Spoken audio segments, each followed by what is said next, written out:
নমস্কার। শুরু করছি রামায়ণ কথা। আগের পর্বে আমরা দেখেছি রাক্ষসরাজ রাবণ রাম লক্ষ্মণের অসাক্ষাতে সীতাকে ছলে বলে হরণ করে রথে করে নিয়ে যাচ্ছিলেন। নিয়ে যাওয়ার পথে সীতা জটায়ুকে দেখে বিলাপ করতে লাগলেন।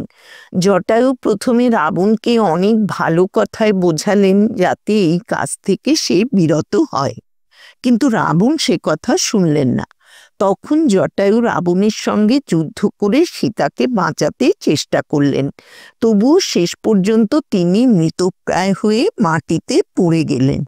আজকে এর পর থেকে আমরা পাঠ শুরু করব।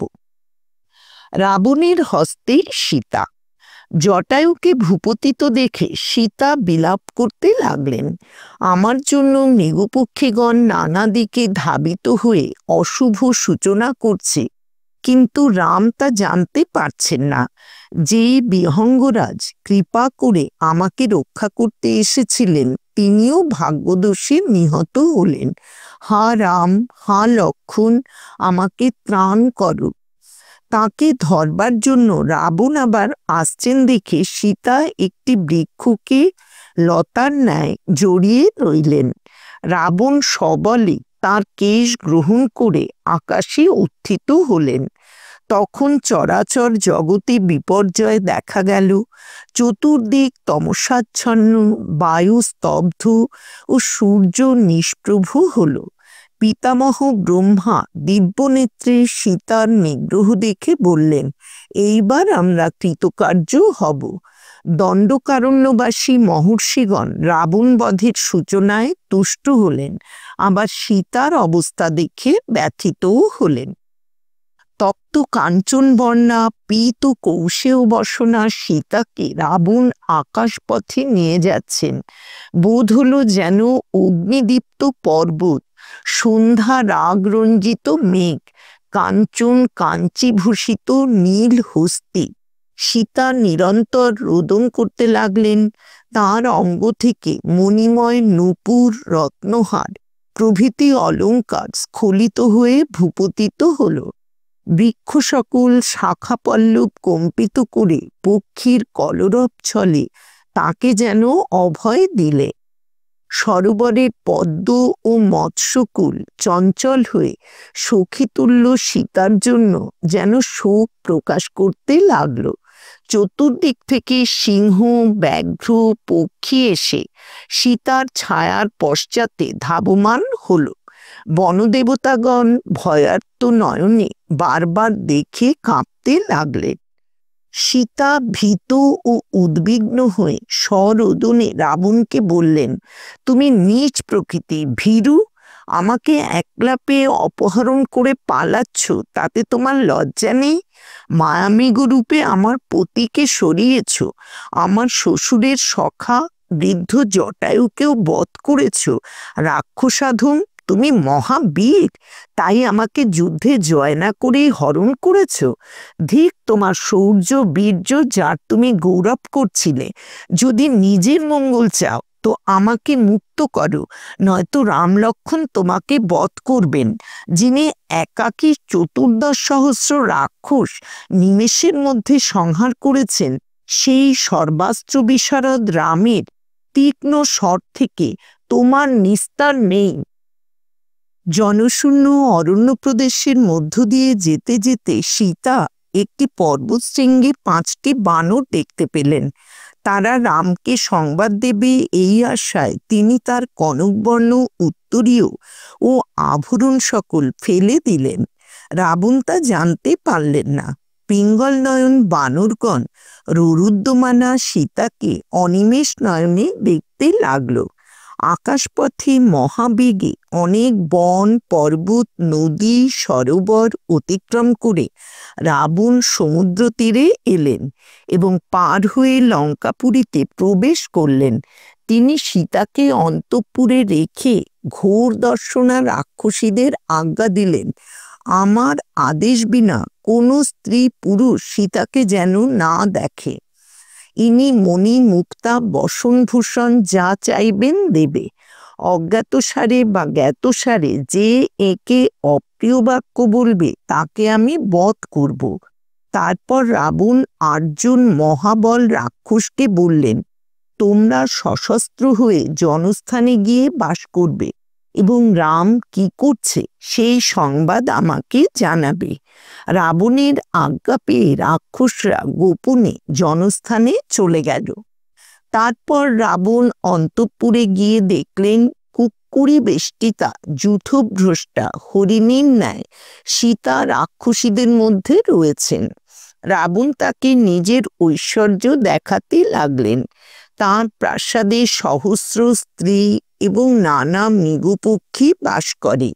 তার স্তম্ভ সকল গজদন্ত, স্বর্ণ, স্ফটিক, রৌপ্য, হীরক ও বৈদুর্য নির্মিত, গবাক্ষ সুবর্ণের জালে আচ্ছাদিত।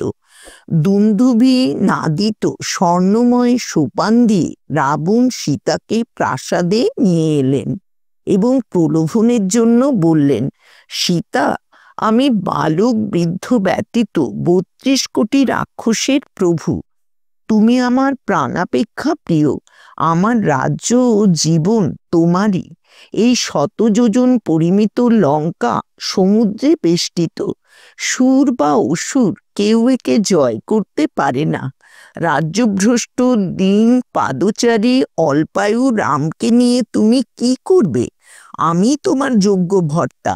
যৌবন অনিত্য, তুমি আমার সঙ্গে সুখ ভোগ করো। রামকে দেখবার আশা ছাড়ো, সে মনে মনেও এখানে আসতে পারবে না। তুমি এই বিশাল লঙ্কা রাজ্য পালন করো, আমি তোমার আজ্ঞাবহ হয়ে থাকব। সমস্ত রাক্ষস ও দেবগণ তোমার সেবক হবে। তুমি পূর্বে যে পাপ করেছিলে তা বনবাসে ক্ষয় হয়ে গেছে। যা পুণ্য করেছিলে এখন তার ফল ভোগ করো। সীতা বস্ত্রের অঞ্চলে মুখ থেকে অশ্রুপাত করতে লাগলেন। রাবণ বললেন, সীতা, আর লজ্জায় প্রয়োজন কি? আমাদের দুজনের মিলন ধর্মবিহিত। তোমার চরণে মস্তক রাখছি, আমি তোমার দাস, প্রসন্ন হও। রাবণ আর নিজের মধ্যে একটি তৃণ রেখে সীতা নির্ভয়ে বললেন, তুমি দেবাসুরের অবদ্ধ হলেও রামের শত্রুতা করে রক্ষা পাবে না। আমি ধর্মাত্মা রামের পতিব্রতা ধর্মপত্নী, তুমি পাপী, আমাকে স্পর্শ করতে পারবে না। রাক্ষস, আমার সংজ্ঞাহীন দেহকে তুমি বন্ধন বা বধ করো, আমি আমার দেহপ্রাণ রক্ষার চেষ্টা করব না, অসতীত্বের অপবাদও হতে দেব না। ভয় দেখাবার জন্য রাবণ বললেন, শোনো মৈথিলী, যদি ১২ মাসের মধ্যে তুমি আমার অনুগত না হও তবে আমার প্রাতরাশের জন্য পাচকেরা তোমাকে খণ্ড খণ্ড করবে। তারপর তিনি ঘোর দর্শনা রাক্ষসীদের বললেন, তোমরা শীঘ্র এর দর্প চূর্ণ করো। রাক্ষসীরা কৃতাঞ্জলি হয়ে সীতাকে বেষ্টন করলে। তখন পাদক্ষেপে মেদিনী যেন বিদীর্ণ করে রাবণ আজ্ঞা দিলেন, তোমরা সীতাকে গোপনে কখনো তর্জন করে কখনো সান্ত্বনা দিয়ে বন্য করিনীর ন্যায় একে বশে আনবার চেষ্টা করো। সীতা অন্বেষণ, রামের বিলাপ। মৃগরূপী মারীচকে বধ করে রাম আশ্রমের দিকে চললেন। অশুভ সূচক শৃগালরব শুনে তিনি শঙ্কিত হয়ে ভাবলেন, নিশ্চয়ই কোনো বিপদ ঘটেছে। রাক্ষসরা কি সীতাকে ভক্ষণ করলে? মারীচ আমার স্বর অনুকরণ করে চিৎকার করেছিল, তা শুনে লক্ষণ হয়তো সীতাকে ছেড়ে এখানে আসবেন কিংবা সীতাই তাকে পাঠাবেন।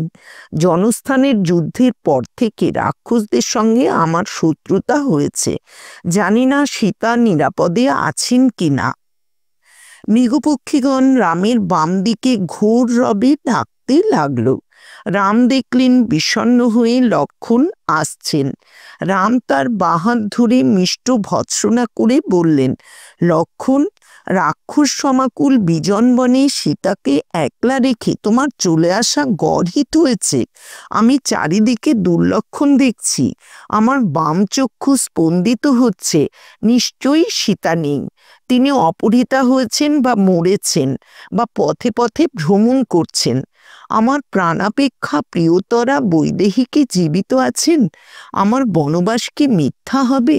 লক্ষণ, আমি আশ্রমে গেলে সীতা যদি সম্মুখে এসে হাস্যমুখে কথা না বলেন তবে আমি মরব। বলো লক্ষণ, সীতা বেঁচে আছেন কিনা? তোমার অসাবধানতার ফলে রাক্ষসরা কি সেই দুঃখিনীকে খেয়ে ফেলেছে? লক্ষণ বললেন, আমি স্বেচ্ছায় চলে আসিনি। আপনার আর্তস্বর শুনে ভয় পেয়ে সীতা সরোদনে আমাকে বললেন, শীঘ্র যাও। আমি তাকে আশ্বাস দিয়ে বললাম, রামের ভয়ের কারণ হতে পারে এমন রাক্ষস দেখি না। আপনি নিশ্চিন্ত হন, রামকে যুদ্ধে জয় করতে পারে, ত্রিলোকে এমন কেউ নেই। বৈদেহী মোহগ্রস্ত হয়ে আমাকে এই দারুণ বাক্য বললেন, ভ্রাতা বিনষ্ট হলে আমাকে পাবে, এই তোমার দুষ্ট অভিপ্রায়। তুমি নিশ্চয়ই ভরতের সংকেতে রামের সঙ্গে এসেছ। তুমি প্রচ্ছন্ন শত্রু, সেজন্য রামের আর্তরব শুনেও যাচ্ছ না। সীতার এই কথায় আমার অত্যন্ত ক্রোধ হলো। আমি আশ্রম থেকে চলে এলাম।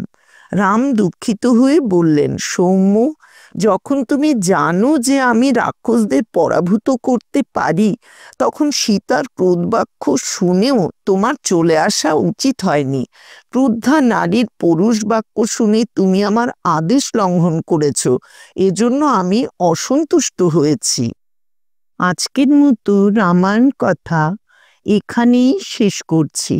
ভগবান শ্রী রামচন্দ্রের কৃপা ও আশীর্বাদ আপনাদের সকলের উপর বর্ষিত হোক, এই কামনা করি।